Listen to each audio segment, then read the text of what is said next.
Hi Kimi, what a lap. Tell us all about it from your side today. Yeah, no, it was a good lap. Car has felt very, very strong overall. So, yeah, happy with it. And but of course, yeah, the points are tomorrow. So just gonna try to get a good start and then try to lead into turn 5. You said it there, points at tomorrow. I mean, ready for a fight with Max. So what's your take on the competition and what you're facing tomorrow? Yeah, I mean, we will try to be ready for anything. Of course, having Max next to me is, is a tough opponent, and for sure he's gonna go for it. But yeah, as I said, we won't try to put any extra pressure on us. Just try to really do everything right in our control, and then we'll see what happens. Well, Max, P2, which is pretty good, I guess, considering where you've been this weekend. And the toe from Isack, you gave your appreciation to that. How difficult is it to get that right? Yeah, I mean, he did very well, to be honest. You know, from the first run to the second run, you try to adjust a little bit. And, I mean, of course, that was also the difference between a P2 or a P6. We are, unfortunately, just a little bit slow in the straight. For sure, it's a bit of power, maybe a little bit of drag.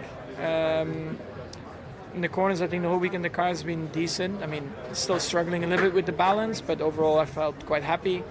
But yeah, around here there are a lot of straights, and yeah, it's just a lot of straights, little deployment, so it makes it quite difficult. But to be on the front row, we take it. We executed it very well as a team, and tomorrow for sure we'll be looking in my mirrors, trying to, of course, fend the faster cars off. Yeah, I mean, we didn't get much of a sample in terms of the race place on Friday, but if you got ahead of Antonelli over lap 1, would it be hard to keep him behind? Is that what you're kind of just saying? pass me on the straight. You think so? That's the limit of your ambition.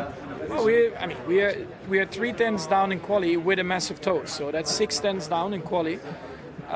Realistically, it's not a fight in the race. It's the biggest pole advantage of the year Kimi has. I think you're 4.5 tenths down. Was that kind of what you expected today? Was that the most you could have achieved, really? Yeah, certainly. I was pretty happy with my lap. It was probably one of the best laps I've ever done in qualifying. So I was very happy. I'm very happy to be P3. It's a shame it doesn't matter for tomorrow because I'm starting P13 now. But yeah, I mean, for the package that we have, to be P3 is pretty amazing. So happy, very pleased. I don't know why anyone's surprised that a Mercedes is on pole by 4 tenths. That's how it's been all season. So yeah, especially around the longest track of the year. So, Kimi's done a good job. And I'm happy to be P3 with the lap that I did. Yeah, I guess you gained 1 place with Hadjar at the back, so you start 12th, I suppose. But I think I started 13th. Oh, okay, fair enough. That's despite that, then. Special strategy. What's the sort of limit of your ambition, do you think, Tori? Do you think you can be in podium contention or not? Is that going to be too much to ask?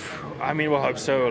I honestly don't think so. I don't think the pace we have is good enough for P3 to come back from where we are now, because it's not like I'm 2 or 3 tenths ahead of the Ferraris. I'm half a tenth ahead with one of the best laps I've ever done in my life. So to fight back and overtake, I think it's going to be pretty difficult, but you never know. We'll do our best, we'll put in a good plan, and we'll execute the best race we can. Thank you. It was a couple of thousandths, I think it was, between yourself and Charles. How do you assess your day? And did the car feel subtly different after the rebuild? It did, yeah. The boys did a mega job to fix my damage after P3. The car was feeling amazing in P3, and I really felt confident that we wouldn't be fighting for pole, because I think Mercedes is just too fast. But I definitely think we could have been, probably with the car that we had in P3, we probably could have been maybe third or something like that. So I was missing a couple of tenths once I got to quali. The car wasn't identical to what we ended up having in qualifying, but I did the best I could with what I had. In terms of tomorrow, is it just raw power, their advantage over you? How do you assess things? What I'm not quite sure where. I mean, definitely in the last sector we seem to lose the most, and that is pure grunt. And a little bit in the sector 1, but they're just really fast. I mean, it's to be expected at this track. We expected them to be very, very fast, and they are everywhere. Just in qualifying, they seem to have that bit extra than everyone else. Can you go forward though tomorrow? Yeah, I definitely think we can go forward tomorrow. So we're giving absolutely everything to try and catch them up. Charles, you will start on the second row with Lando's penalty, but a half second off Kimi Antonelli today, so I don't know, glass a little bit half empty? Yeah, I mean, unfortunately, it's the way it is. I think it's a lot more in line with what we expected in Silverstone and here. Silverstone was a bit of a standout weekend. Here it's not, and here it's a bit more the way we expected it. I'm a bit disappointed for that last lap because there was a yellow flag that was supposed to be for the pit entry, but that was too visible, in my opinion, being on track. It was very much in... yeah, I mean, that probably costed me one position. I wouldn't have done a crazy better lap time, and a half a second was still there, but one position would have been possible. Okay, we don't know too much about the long runs, maybe because of Friday relative to everyone else. Can you sense if there is a gap to Mercedes where it is? Is it deployment? Is it having that battery power around here? I mean, it's just raw power. I think raw power, they are just on the better side of things, and we are pretty strong in the grip limited, but struggling in the power limited. However, today it's true that they were very strong in the corners as well. So they just have a very strong package at the moment, and for us, we just have to focus on those tracks to maximize what we have. Yeah, that was it. That was the whole point of qualifying today, was to do some teamwork and help him have the best finishing position, which he did with the car he had. So that's good. And me on my side was a bit boring the whole day. So yeah, not much fun. But tomorrow we'll have some more. How good you can be around here, obviously winning last year. Has it been a little bit of a battle to build comfort in the car for you this weekend? It's been a bit of a struggle. I think it started okay in FP1, but then yesterday we had an issue, so I missed the start a little bit of FP2, but even the laps I did were tricky, and then today it's been the same story. So eventually it was a little bit more respectable, but it's been a tough weekend, that's for sure. You have an idea of where the little gap between yourself and Lando is, but you will be the lead McLaren tomorrow because of his penalty. What sort of race pace is there in the car? We don't really know. We didn't really do that many laps in FP2. In terms of race running, so it's very hard to read where we are. But I think the pack around us is very tight, but we're probably just at the back of it. So we'll see what we can do. But it's not going to be easy. Well, George, we've been watching you working hard on the outside all weekend to close the deficit to Kimi. I mean, even turn 14 we heard there was a big loss. Is it how he's harvesting in these corners which is leaving you light on power in the straights relative to him? That's what we thought. Coming out of Silverstone, we thought it was in the driving style and technique, but we've finally concluded it's not. And we've changed everything. It was 4 tenths in the straights in Q3, and it's frustrating every single lap I've come in this weekend seeing anywhere from 2 tenths to 4 tenths or 5. So, in FP2 yesterday it was 7 tenths. The team are working so hard to understand what it is. We saw it as early as Austria. Actually, we saw signs, but we always thought there was a reason. Sprint qualifying in Silverstone, we saw 3.5 tenths loss. We thought we found the problem. So we keep going through this process of we think it's this, we change it, it's not this, maybe it's the driving style. I thought it was the driving style. Honestly, I came into this weekend, I said on Thursday, I think it's the driving style. Change the driving style, it's not the driving style. As I said, the team are working super hard to understand what it is. Okay, well listen, you go in, you'll start P3 tomorrow. I mean, there are opportunities on the opening lap here, so if you get an opportunity to win it, I mean, that's still got to be your focus. Yeah, for sure. Anything can happen. But as I said, truth is, battling against my teammate, who's such an incredible driver, doing such a great job at the moment, in the best of times, is a tall order. But I feel confident head to head I can achieve it. But when it feels like you're battling with one hand behind your back, it's a challenge. But we had the issue in Silverstone and we ended up P2 on the podium. So I pray I'm going to try and endure the pain of this issue tomorrow and hope for a great result and try and find a solution for next week. Good luck. Thank you. Yeah, it's been really good weekend so far, to be honest. I felt really good with the car all throughout, and then again in qualifying from the first lap, I felt good. You know, with my side of the garage, we were able to chip away well through the session, and yeah, I think it's definitely our best qualifying so far this year.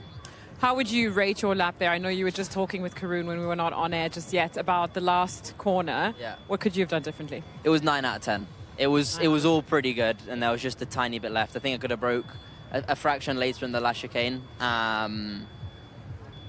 Maybe it would have been half a tenth or a tenth, but realistically, yeah,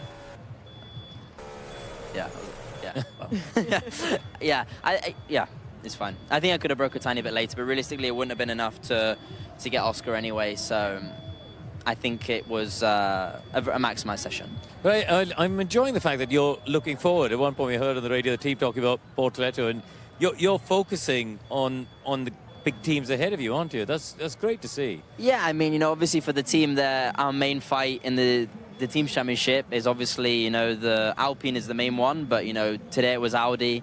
So they're very focused on them.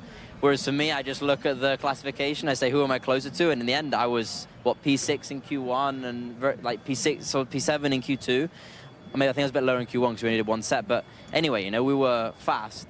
So I was just like, stop worrying about, you know, Bortoleto and the guys behind, because you've given me a fast enough car to fight the top teams. So let's try and go after the top teams. That's the way I looked at it. Heard a good story from your boss, Alan Permain, talking about how you got, I mean, the upgrade on your car compared to Liam Lawson.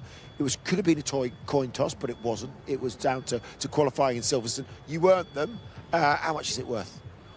The total upgrade is a good step. Yeah. I don't know if we're allowed to talk about numbers, so it's a good step. But to be honest, the team actually did a really good job to build both quite quickly. So Liam got 2/3 of the upgrade. I just got one small extra piece. Okay. That is honestly not much. You wouldn't even notice the difference. It's not the gap that's between them, is what he's saying. I'll finish that sentence for you. So I don't want you to get in trouble. Yeah, Simon's trying to really get you in trouble with your boss there. No, but at the end, the team, regardless of that, the team have done a really good job to give us a strong package this weekend. The upgrade has worked well, so I'm very confident for tomorrow now. So it sounds like what you were saying about that last part of quali and actually the whole qualifying session was that the team almost maybe made the same mistake or could have made the same mistake as Tuchel and being defensive rather than offensive. What's the approach for tomorrow? Let's not talk about England football. Let's not talk about that. Talk about it. You know, it's very painful. I know, it's very painful. Yeah. Okay, let's focus on tomorrow then. My TikTok feed has completely changed, so this sort of something different. Yeah, tomorrow, in the end, we have our fun on Saturday. We can get close to the top teams, but realistically, we're still a step behind. You can see that from Sector 2. We're not as fast as them. So I think we are a step ahead of the teams behind the Audis and stuff. But realistically, our race is doing the basics well, focusing on ourselves, but more with them than with the McLarens in front. Yeah, just finally, I mean, we have James Vowles on the pit wall with us this weekend. He's been very complimentary of Racing Bulls throughout the weekend, saying just what a great job you guys are doing. Can you just talk about that? Because at the start of the year, Haas were ahead of you, Alpine were ahead of you, and now you've got an amazing run of, 4 double scores together. Where does it go from here? Yeah, the team are doing an amazing job. I think for myself, obviously they're very used to welcoming rookies, which has massively helped me. My engineers have been amazing to work with, Pierre especially, really helping me get up to speed in Formula One. And then as a team, honestly, I can't complain. I think it's the guys back at the factory. I think they've probably done the best job on the grid in terms of development. I think our development from Miami, China, to now is probably the fastest of the grid. I still remember very well when we were in China and we were just looking at the data and we were just slow in the high speed. Even in Melbourne, it was a bit like that. Miami was not fun. We were struggling to get out of Q1. And now we can almost get into Q3 using one set in each session. It's completely different, and that's all down to the guys at the factory that have done a phenomenal job to bring upgrades. But also every upgrade they brought has worked. I think that's been a big thing as well. So I'm just massively grateful to them, and a huge congratulations for the work they've been doing, because it's thanks to them that we're here now. Yeah, I mean, it's great. So, Andrea, obviously strong qualifying, not going to shape up just like that on the grids, but what do you take away from that session? I think it's been a good session for us. P3 is a better result than some of the last results lately. Still, the gap to the best Mercedes is large. We acknowledge that, but I think especially Lando drove very well. We maximized overall what was available in the car. I think the new wing we took here works well for the level of drag and downforce required in Belgium. So it was more about optimization. Also a lot of work in optimizing the power unit, working in collaboration with HPP. There's a couple of tenths between Lando and Oscar, but we see that with the tight competitive situation we have at the moment, in 2 tenths you can have 3 or 4 positions. So just we discussed in the commentary box a lot that decision to run the second run with Lando Norris. How difficult was that from your side, or was it pretty easy to let him do that second run on new tyres? We could see both sides. You know, we could see that a brand new soft tyres could be useful tomorrow, but at the same time, if there was 1/10 of a second in the conditions we wanted to go and grab it, why not have an attempt at pole position? So we played offensive. We are happy with that. It was important also with Lando to make sure that we qualify as high as possible, because tomorrow there are important points to go and grab. So yeah, not an easy decision, but happy that we played offensive. And then final one for me, if you can hear me, is the new power unit you mentioned, optimization. Are you happy with how that's all coming together from your side? I have to say, with some old school Formula One, I've actually not heard. So my question was, you mentioned the new engine and about optimization. Are you happy with how that's all working together from your side? Well, we are happy to have the latest specification. We are happy with the optimization, working together with HPP. In this generation of Formula One, there's so much in the optimization of the power unit, not only for the electrical side, but also the internal combustion engine. Happy so far. We will see also how this will help us tomorrow to go and grab important points. Toto, obviously a very successful qualifying session there. Kimi Antonelli's pole did look in doubt for a little bit. Were you as worried as we were? Yeah, at the beginning, that first lap wasn't accelerating at all, simply because of overheating the tires. And then it was like, where's all that gap gone? And then slowly but surely he kept coming back. The track temperatures lowered a bit, and then at the end it was dominant. And we've seen a few weekends, I think, that Kimi looked very dominant in P2, then maybe not so much in P3. George seems to close the gap. Then it changes again in qualifying. Is it just driver learning, or is there more to it than that? I think that the cars are so on the edge to drive in terms of how you deploy the energy, but also the tires. You can see that sometimes it's just a few hundreds between the cars, like it was at the end of Q2. And then the gaps are a little bit bigger again in Q3. But fundamentally, you know, it's whoever drives faster, whoever is able to manage the energy more clever is going to be ahead. And any insights for tomorrow? Any insight for tomorrow? Very difficult to predict. I mean, on pole here is great for Saturday, but I'm not sure I would want to be on pole going through Rouge for the first time. They're going to be breathing up his neck. And then with George, we need to find out. There's some losses in the corners, but there's also quite some losses on the straights, and we have been trying to find out what that is and couldn't until now. So main topic is going to be have 2 cars that are able to drive in front. Well, good luck tomorrow. Thank you, Toto. Yeah, we are back in our channel.